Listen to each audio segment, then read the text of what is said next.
Welcome back, boys and girls, Yeah, to Renaissance Florence, that's us. The In and Out Boys.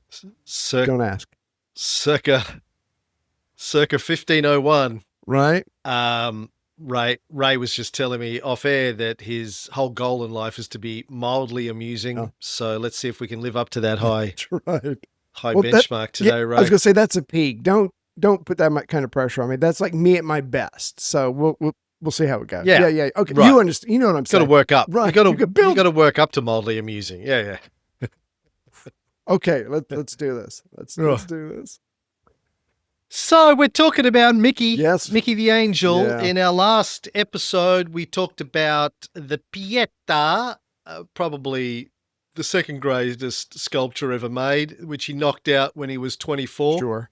But after 5 years in Rome, he returned to Florence around about age 25. Let's remember he left Florence because his patrons, the Medici, were on the outs. Yeah. They were kicked out of Dodge. He had to get out. Well, he didn't have to, but he chose to leave, went to Rome. Now, Rome at the time for an artist should have been the pinnacle. That's like where you make yourself. Going to, if you can make it there, you can make it anywhere. You don't go backwards from Rome. Yeah. It's like going to New York and then going back to Brisbane or something like that. It's like, well, okay. Yeah. It should ever forward, but not so much. And it's not like he did nothing while he was in Rome. Yeah. It's not like it was a wasted time. He did the Bacchus. Mhm. He did the Pieta. Oh, yeah. So he had proven himself as an exceptional talent at a very young age. Right. But turns out not everyone wanted a statue of a naked sex god. Which I find strange. So... Yeah. Or could... I know, right? Right. Or could afford. You know, you're good. In fact, you're one of the greats. I can't afford you. I can't afford a big costly tomb or whatever. But yeah, so between style and cost, there's only so many patrons out there. Yeah. So he's returned to sort of living hand to mouth like many Renaissance artists. Yeah. And his return to Florence was overshadowed by a man twice his age who had just also come back to Florence. Yeah. Not sure if you've ever heard of this guy before, but Probably I think not. That's pronounced Da Vinci. Da Vinci. Is that how you say it? Okay. How you say it? It sounds vaguely familiar. I think we may have mentioned him on 100 previous episodes. Was that him? That or was took 3 years of our life. I got to be honest with you. I don't remember. No, was because it might be a different Da Vinci, but if you say so, let's go with that. Let's do. Probably lots of Leonardo da Vinci's. Right. You know, there was just, they couldn't tell them apart. Da Vinci had just come back to Florence after 18 years in Milan, nearly twice Michelangelo's age, also with a very established reputation. But as we know, also kind of lives hand to mouth. Yeah. You know, he lives at the behest of patrons who look after him, I guess. So he's not really going from commission to commission like Michelangelo is. He tends to get put on a patronage, but his patron in Milan has just been kicked out, which is why he had to leave Milan as well. So he's kind of Michelangelo's senior by, as I said, nearly twice his age, but isn't doing that well either. But of course, that's the norm for artists. Exactly. And even Michelangelo and Da Vinci, they're just slow-mos, guys for hire. They're not super successful, rich and famous podcasters like us who can just wake up and do whatever they want. Exactly. Go to the beach for Christmas. Yeah, no. I understand. Yeah. But is it true to say that Da Vinci was certainly more well known because he had been around longer, he had traveled, he had done things. So at least he's got a reputation, whereas the other guy is still up and coming. He's still building his rep. There we go. I mean, Michelangelo has a reputation in a certain elite circle, but he's not as famous as Da Vinci is. Da Vinci had just produced his Madonna and Child with St. Anne drawing, which people are going gaga for. Around about this time, Marietta Corsini wrote to her husband, Niccolo I Machiavelli, heard of him. and described their beautiful newborn son like this: Leonardo da Vinci could not have portrayed him better. Wow. So That's just a he phrase is the now. reference point Exactly. for Machiavelli's wife. And everybody's he's already right. a meme. Right. I was going to say, everybody's already wearing the shirt with the well-known, famous self-portrait of Da Vinci. So again, but again, that doesn't always mean, like you were saying, he's not struggling for commissions or for the next meal, that kind of stuff. So they're both, like you said, struggling artists, and that's sad for all of us. Can't be like us. So, Da Vinci's not struggling. He's got a style. Well, right now, I don't know. I can't remember who's paying his money when he gets back. Right. Well, the Gonfaloniere is, as we'll see, because they both end up working on the same contract. Yeah. But, he has been relatively well established. He's been living in palaces now for a lot of the last 18 years. Remember, it was when he went to Milan. Right. He was already kind of, I think, about 30. He was a nobody. He was sent to basically play a lute, make and play lutes, and present a lute as a gift to the Duke of Milan. So he went there as a kind of unknown nobody, older than Michelangelo is now. Right. Made a name for himself in Milan to an extent, but is back, I wouldn't say with his tail between his legs, but he's certainly not rolling in the bling. He didn't rock up in a Mercedes and he's not, he's not living like, Jeffrey Epstein. Right. He's got young boys, not young girls. It's very different, very different. As long as you're happy. Much more acceptable. Exactly. So 2 artists in the same town, round 1. What's going to happen? But Michelangelo still has his pimp daddy, Jacopo Galli, the banker who bought his Bacchus when the original commissioner thought it was a little bit lewd. And he has secured another commission for Michelangelo from Cardinal Francesco Todeschini Piccolomini. Oh, what a name. Piccolo, meaning small, mini, meaning small. So he's Cardinal Francesco Todeschini, tiny. He may have been something about him that was really, really small. So small they had to give him two small words. I can't put my finger on it, but his cognomen. Yeah, tiny. Yeah. And if I did put my finger on it, you wouldn't be able to see it. That's right. That's how small it is. Exactly. Boom. Now, Piccolomini would go on to become Pope Pius III, who's got a small ding-dong now. That's right. Short kings, you never know what tomorrow holds. So hang in there.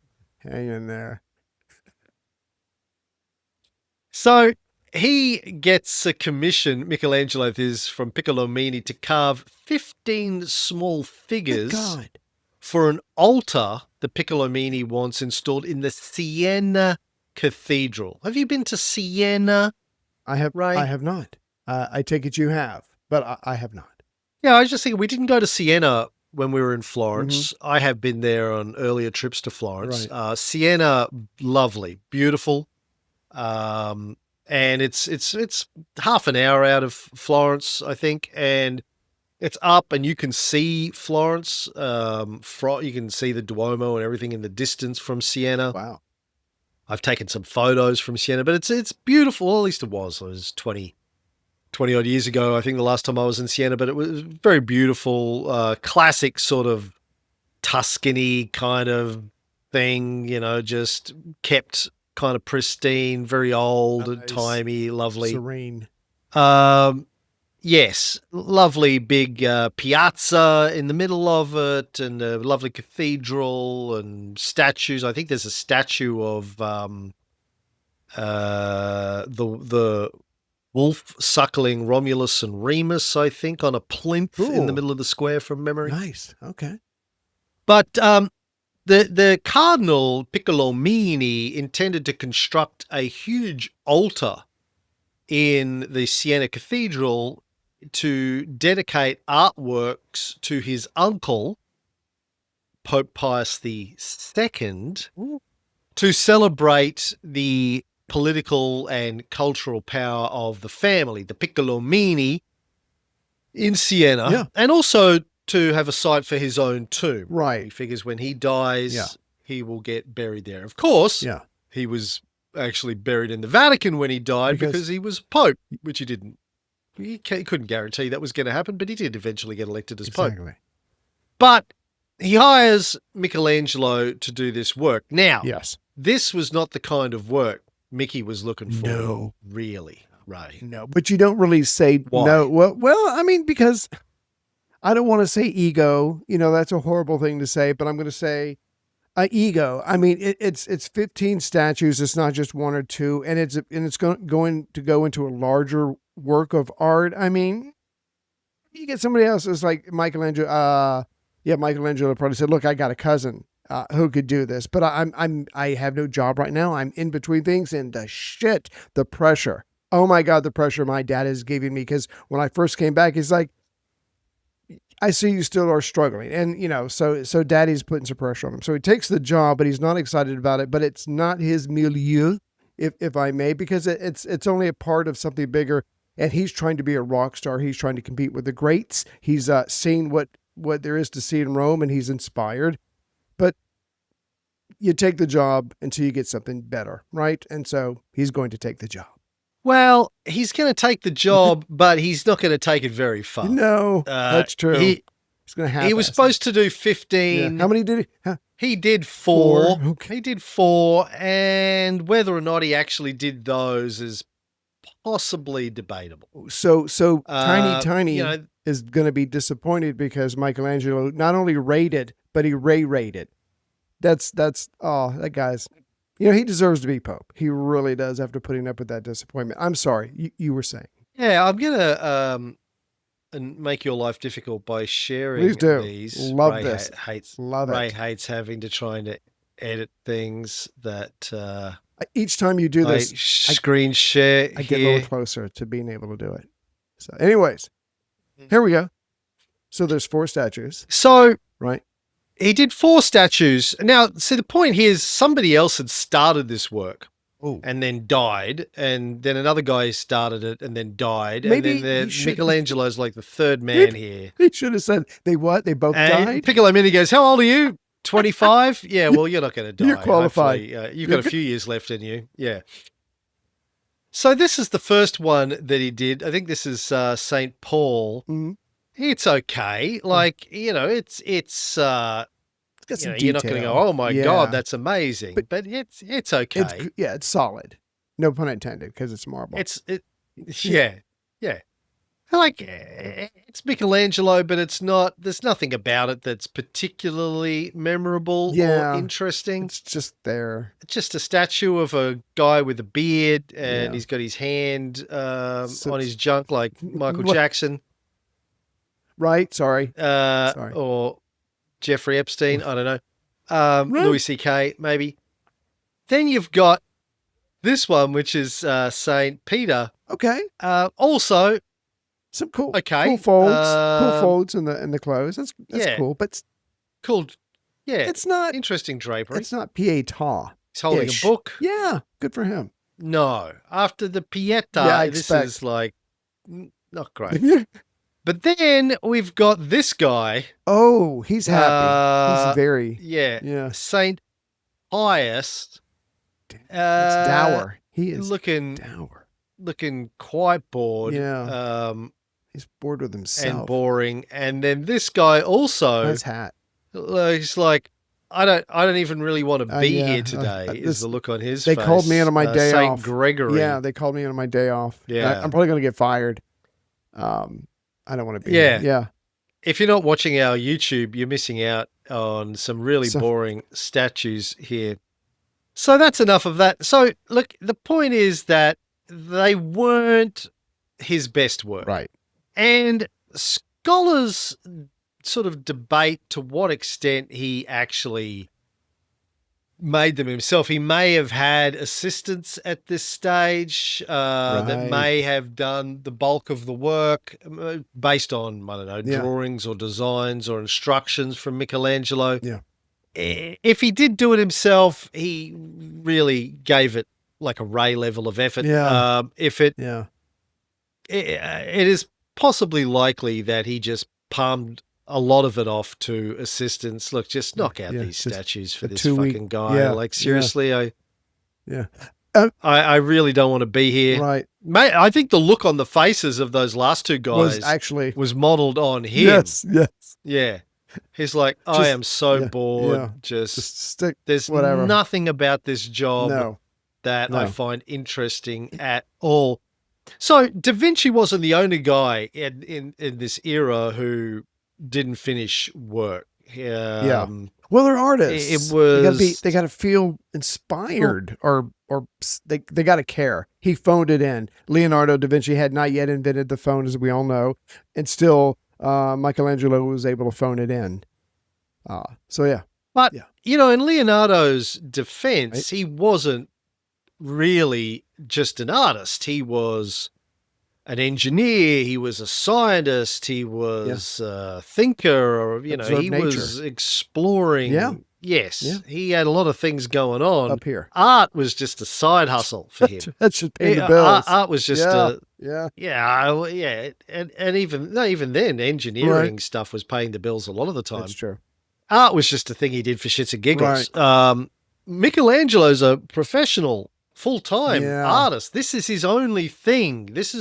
He has no other interests or hobbies. He's not even getting any. Right. At least Leonardo da Vinci was getting some, we think, from the young boys he had around him. As far as we know, Michelangelo wasn't even getting his dick wet. So he has no excuses not to finish these commissions. But in this case, he did have an excuse. You're right, but at the same time, he is very young and he is an artist. And if he's just not feeling it, it's just not going to happen. So the fact that he didn't finish all 15, not surprising. The fact that they weren't knock your socks off, not surprising. And again, I mean, you and I are, old enough to know, hey, you do the job that's in front of you because that's going to hopefully bring you the next job. He's still riding the high from the Pietà, and he is going to get offers while he's carving these four. And I guess maybe at some point he said, yeah, no, I'm free. I can do that. I don't really give a shit about these 15 statues. I'll take the job. So again, he's temperamental? Is that going too far to describe an artist as temperamental? Well, look, people describe us as temperamental all the time, and we are the greatest living artists. It's true. Working in the field normally they today. Say assholes, but we get that they mean temperamental. We get that. We really do. So one of the reasons he abandons this work, apart from the fact that it bores him to tears, is he gets his hands on an old block of marble. Here we go. Cue the montage.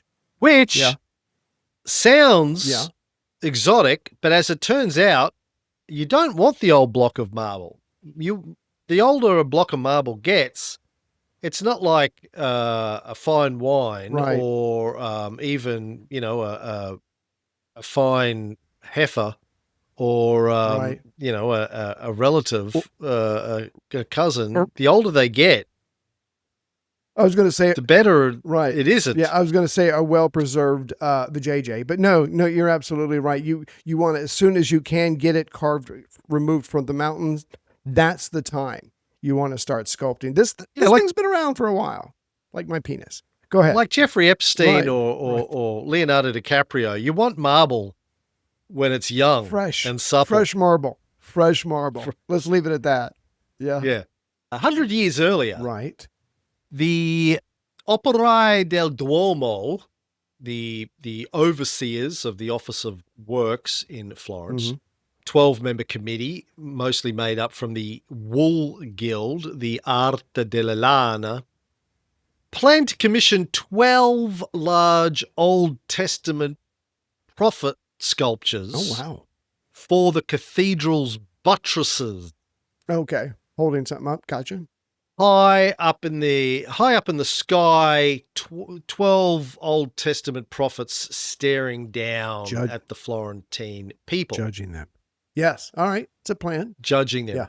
Now, in 1410, our old friend Donatello created the first statue in the series. It was a statue of the prophet Joshua. Okay. He made it out of terracotta.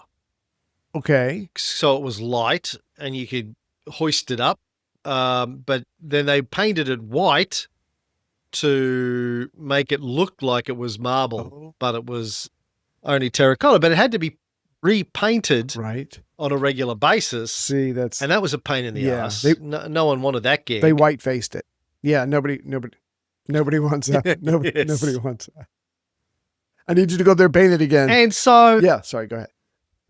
They decided after a while, fuck it. We're just going to do the rest in marble. Yeah. And we'll figure out how to get it on the roof. Okay. One thing at a time. In 1464, an artist called Agostino di Duccio was contracted to create a statue of David made out of marble. Right.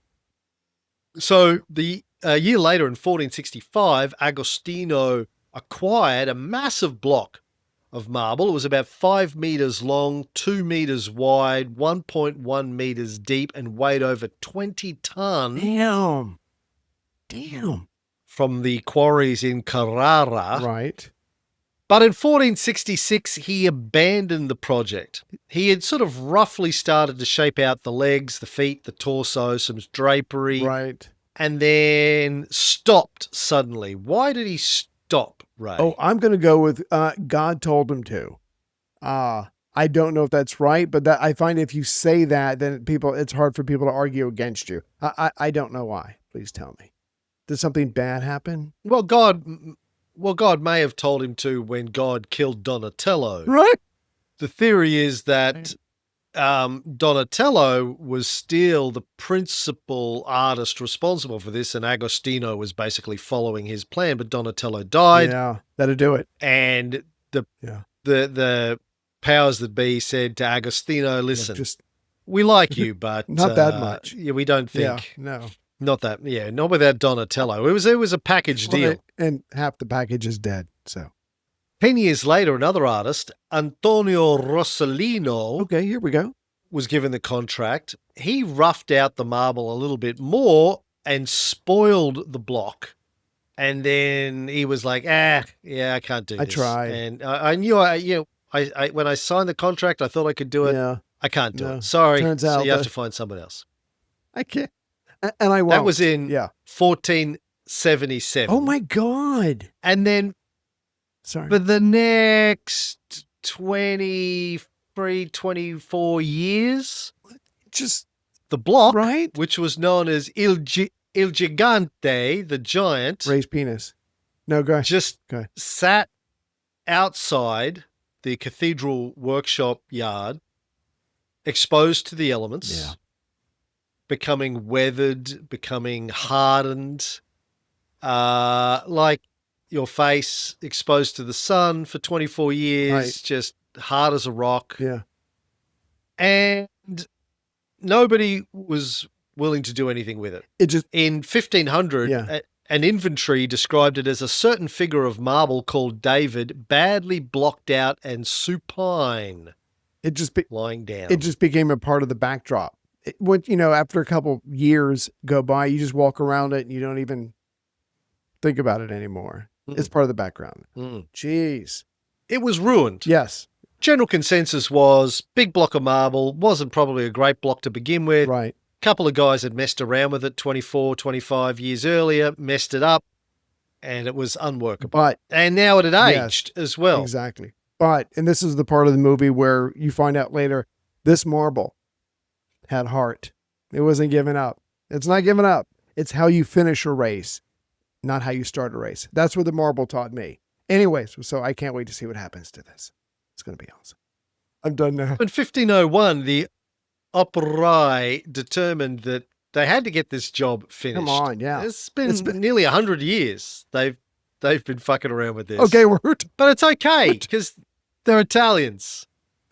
Yeah, they're not in any hurry. Okay. Hey, Look, hey, this is getting embarrassing. What's the problem? It'll get done. This is getting embarrassing even for us. Okay, someone's got to do something. When you come upon literally the 100-year mark, people are going to talk. It's time to do something. I'm not saying do it, but do something.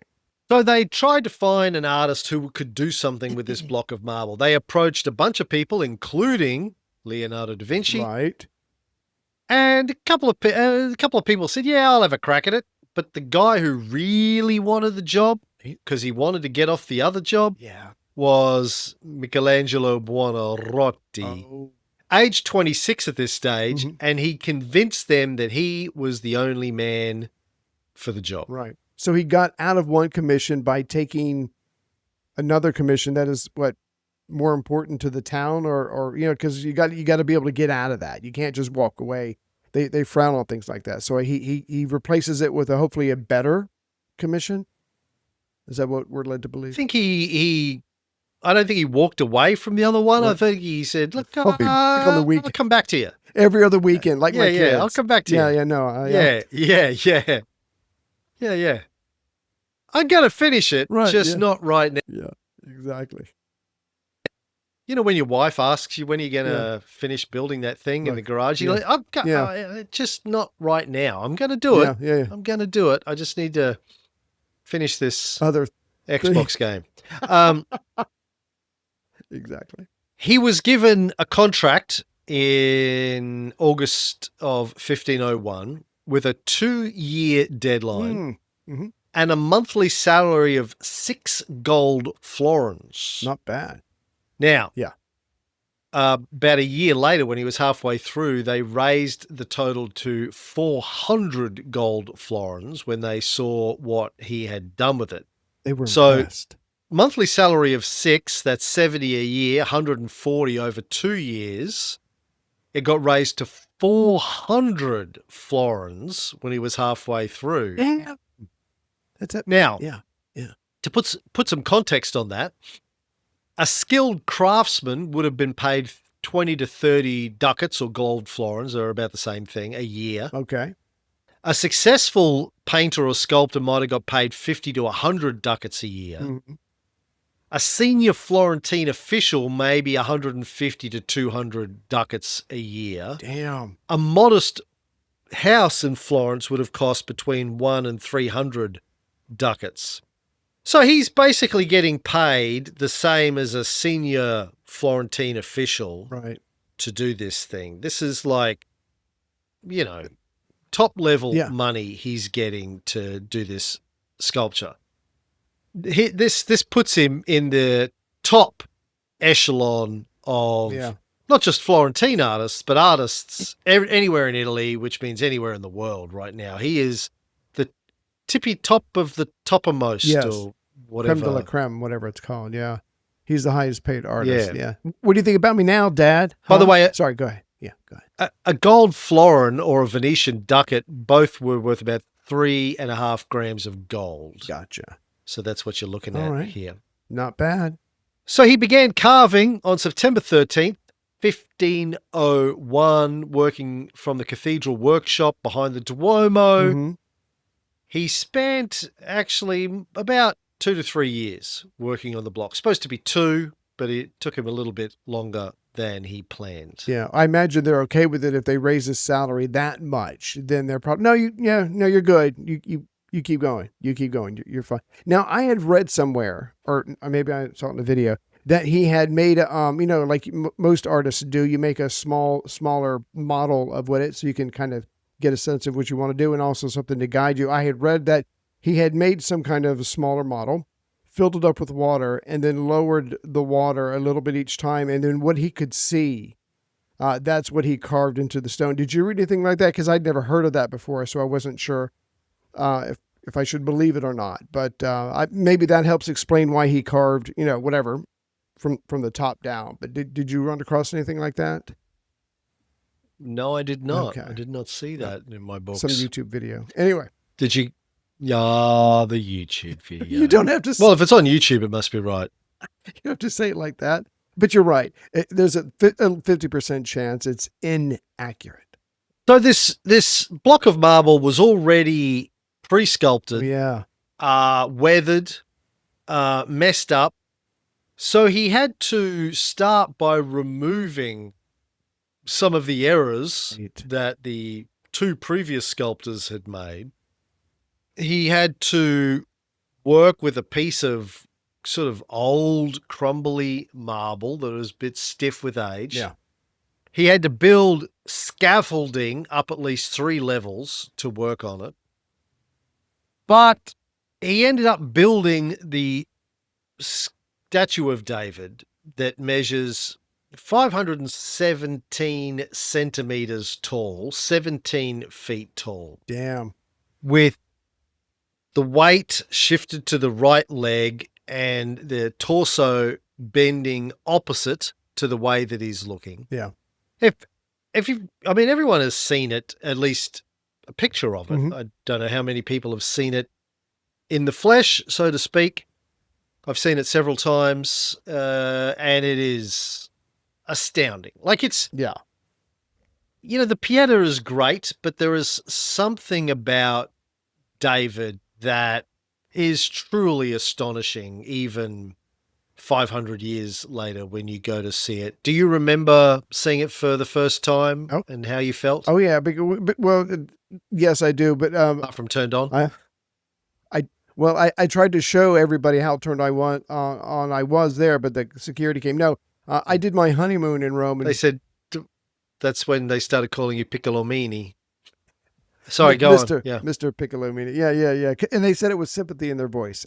Anyway, no, years ago, Heather and I went to Rome for a honeymoon, and I saw the Pietà, and the Pietà, it's complex, all the different folds and everything. Whereas the David it's just kind of there. It's not trying too much, but it's just magnificent.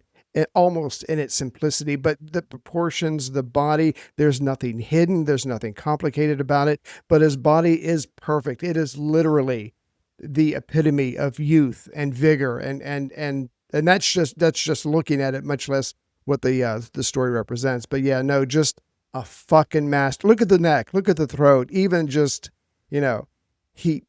he got it. He nailed it in one. It is sheer perfection. And again, you and I have said this a billion times, the fact that it's done out of marble, it's almost hard to comprehend. But would it be going too far to say at this point that he's trying to compete with Leonardo da Vinci, or he this is just him at his peak, maybe, as a sculptor?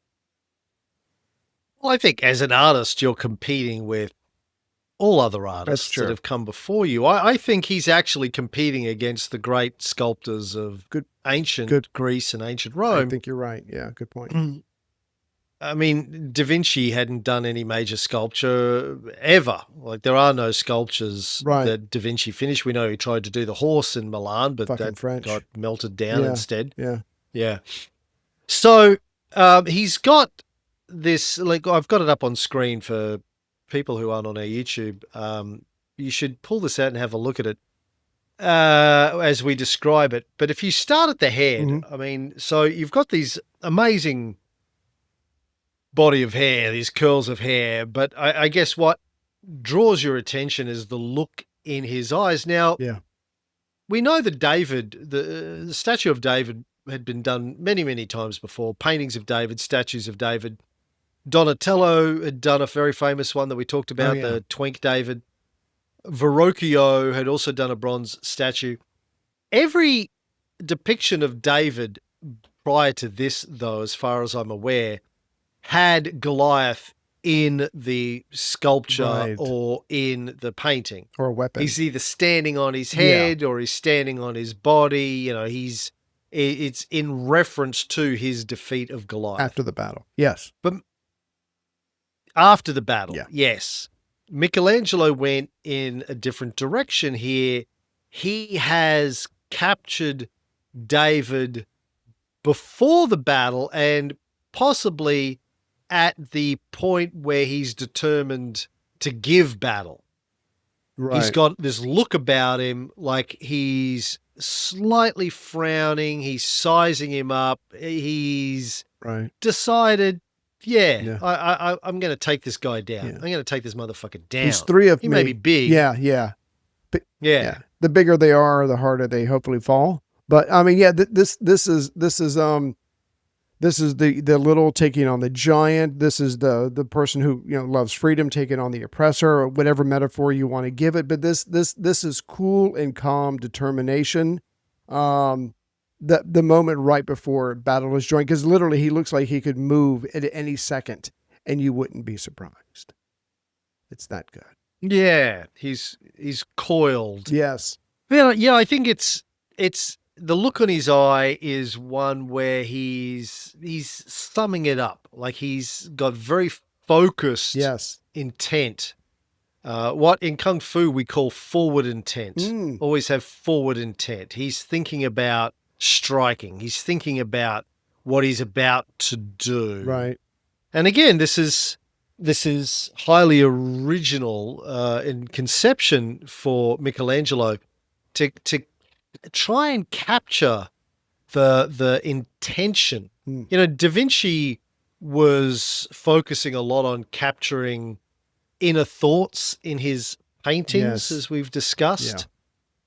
And versus the sculptures we just saw that Michelangelo did of the saints, where there was little to no thought going on. They just looked bored. Right.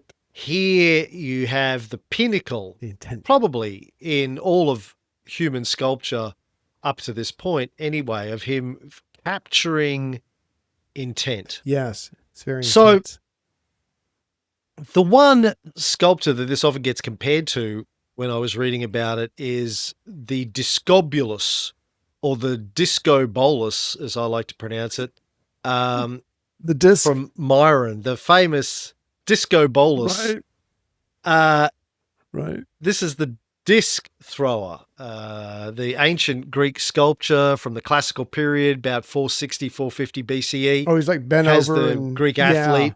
So, yes. Yeah. That's pretty intense. About to throw the discus, yes. Although everyone says that's not how you throw a discus. He's not turning it on its side. He's got it down, but he's just gearing up for it. We don't have the original of that. We have very old copies. The first copy of it to be found was found in 1781. Wow. It's called the Discobulus Palombara. It's a copy of the original, a Roman copy, full-scale copy. They think it was made in the 1st century CE. The original was done in bronze, and the copies that we have are mostly done in marble, which is cheaper than doing it in bronze. Right. It was this copy that we have from 1781 was found at the Roman property of the Massimo family, the Villa Palombara on the Esquiline Hill. It was initially restored by Giuseppe Angelini. The Massimo family installed it in the Palazzo Massimo Alacone and then at the Palazzo Lancelotti. The Italian archaeologist Giovanni Battista Visconti identified it as a copy of the original from Myron, instantly famous. The Massimo family guarded it very jealously until 1937, when a friend of yours, Adolf Hitler, negotiated to buy it. Right. Oh, Adolf. And then, in 1938, the Minister for Foreign Affairs in Italy under Mussolini, Galeazzo Ciano, sold it to him for 5 million lire over the protests of the Minister of Education at the time. Sure. And it was shipped by rail to Munich and displayed there, returned to Italy in 1948, now at the National Museum of Rome. Nice. And then another Discobulus was discovered at Hadrian's Villa in 1790, purchased by the English art dealer Thomas Jenkins, put on auction in 1792. There was another example also found around about the same time at Tivoli, which was acquired by the Vatican Museums. The English connoisseur Charles Townley paid Jenkins £400 for his statue and put it on display at a semi-public gallery in Park Street, London in 1794. But the head was wrongly restored. Yeah. But Townley was convinced that his looked better.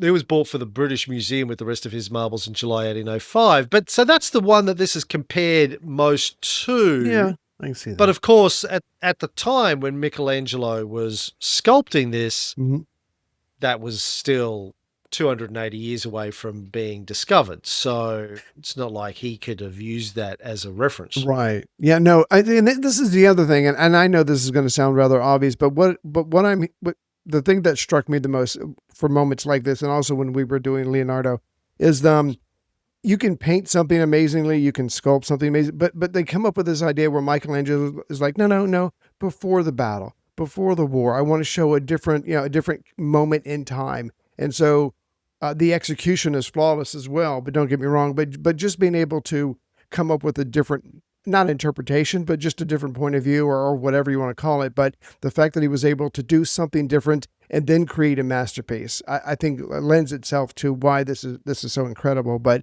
he didn't just do what everybody else has done. He's like, no, I'm going to take it in a different direction. And yeah, I just want to make sure he gets credit for that as well, because again, it seems obvious, but like you said, there's no sword, there's no head on the ground. It's just this young guy representing his people against oppression. And as we know, the Florence took David on as almost like their symbol or whatever of defiance. And again, just this, what this represents, because this is culture. This is the Renaissance. This is Renaissance high art. I mean, it does not get any better than this. Look at those, the toes, the feet, the hand. Oh my, it's just amazing. Yeah, my recollection of when I saw it for the first time was the flesh, like it looks. The hand right there. So, oh my God. Sorry, go ahead. Yeah. Yeah.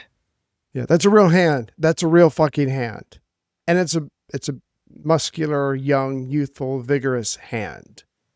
Yeah, it feels soft. The flesh looks like it would be soft to the touch. There you go. The veins, the just you could feel it almost pulsing. Look at the thumbnail, just life. That's what it would look like. Incredible. Yeah. Yeah. So yes, but as you say, David is sort of strength and courage against adversity, which was symbolic for Florence in their endless struggles against Rome.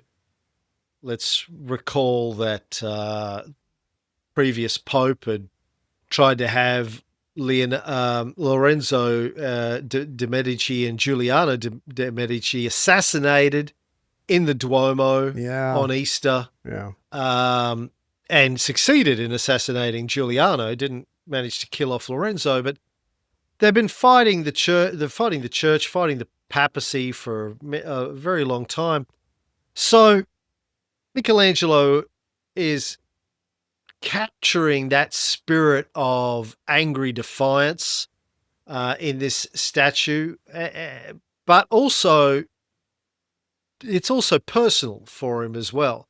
David slew Goliath, and you could say that Michelangelo is both defeating the block of marble that everyone had written off by creating the greatest sculptor of all time, but also defeating all of his rivals. Yeah. Artistic rivals, past, present, and future. This is a mic drop. This is our chisel drop in this case. He's like, boom. Don't even bother. Don't even bother trying. It's done. This is it. Yeah. Now, the statue is also giant proportions, as I said, over 5 meters, 17 feet tall. Right. And large statues in classical times were reserved for gods. Yes. He's taken a shepherd boy and made him the size of a god with the fierce look of a god. He almost looks like Apollo here. He's like I think the basis of this in many ways is a statue of Apollo. But keep in mind too that this was originally, 100 years earlier, planned to go on the top of the church. Good point. So the cathedral. Yeah. So it needed to be big enough for you to see what the fuck was going on when you were down on the ground. Right. Of course, by the time this was finished, they decided it was too good and too heavy. as it turns out, to put on the top of the church. Yeah. But partly the size of it is explained because it was supposed to go on the top of the Duomo Cathedral.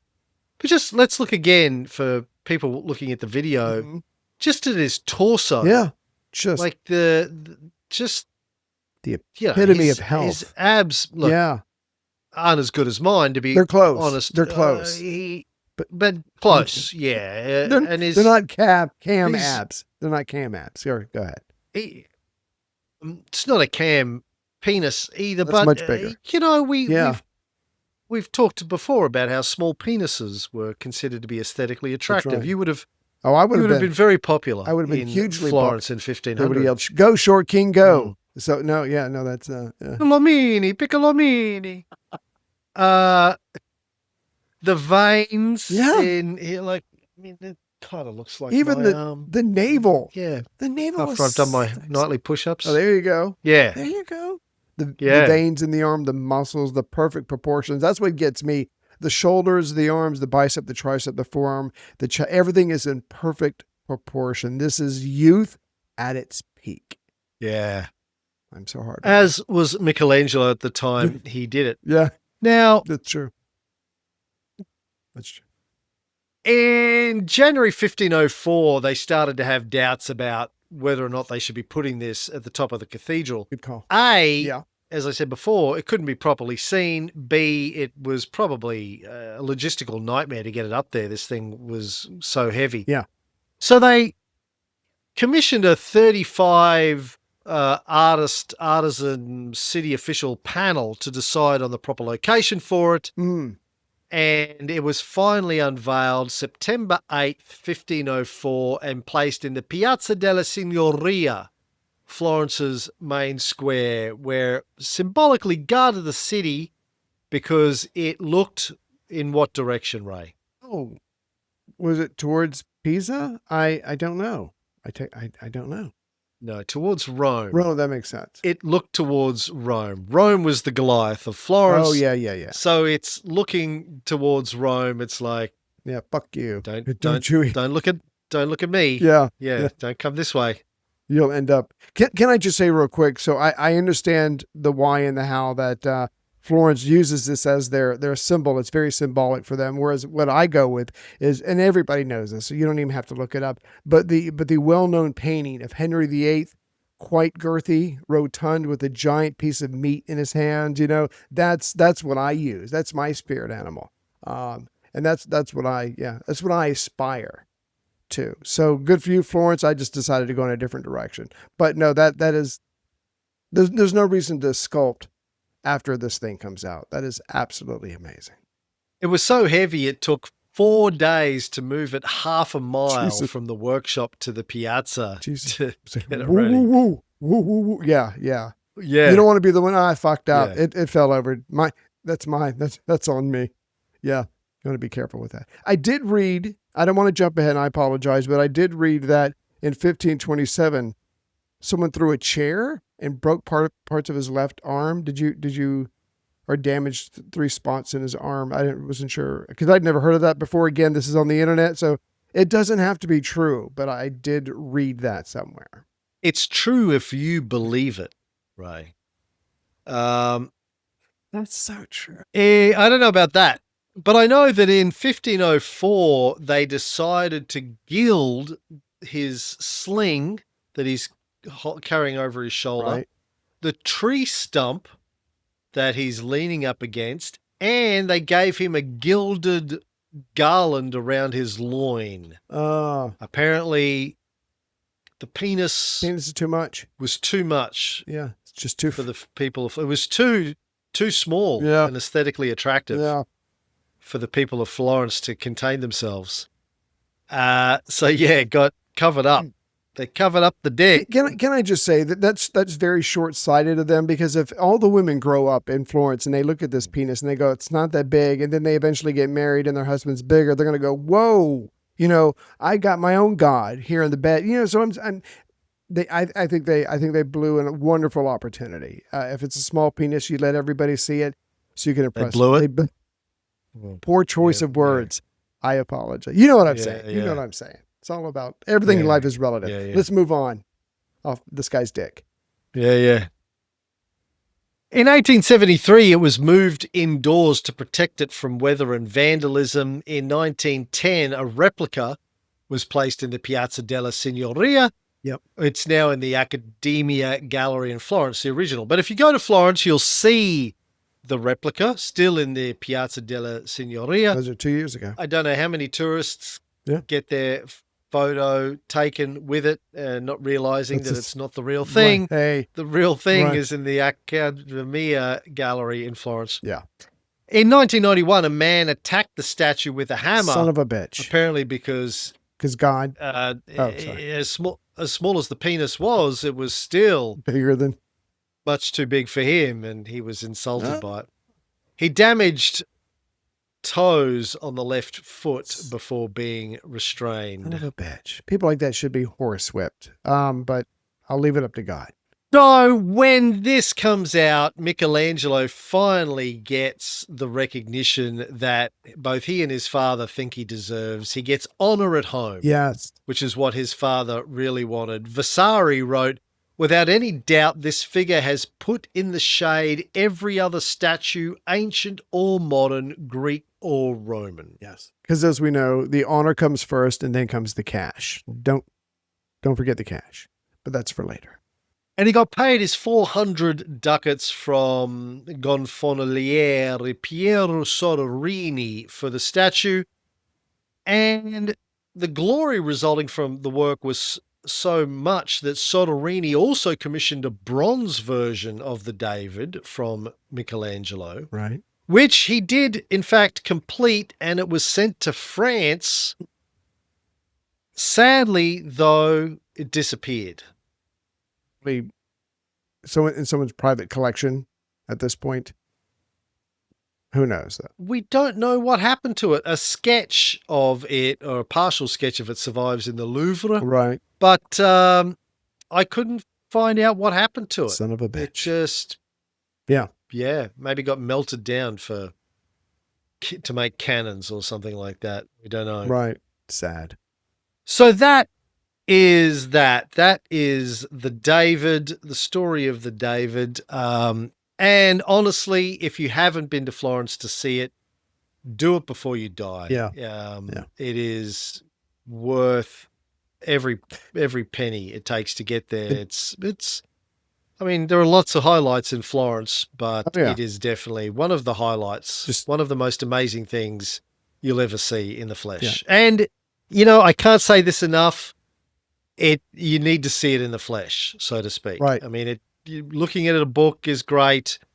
Looking at it online is better than nothing. But if you can, go see it in Florence, and it will blow your mind. And take us with you. And then you can go back to your hotel room and see if you can blow your Piccolomini.